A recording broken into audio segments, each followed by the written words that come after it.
Importance of water. Water is the most precious gift of the humanity by the nature. Water is needed in every work of life for drinking, cooking, washing and clothes, sanitation, etc. Plants and trees use water to grow and survive. It's also used by farmers to grow crops, fruits, and vegetables.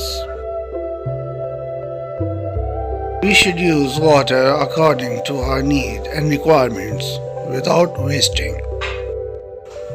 Normally, we get water from rains, rivers, and glaciers. Water is important for our domestic, industrial, and agriculture purpose.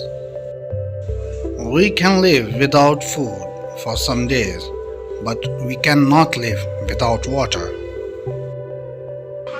Water is required not only for humans but also for plants and animals. Hence, saving water and conservation of water is quite essential for our survival and also avoiding the problems related to lack of water in the future. Thank you.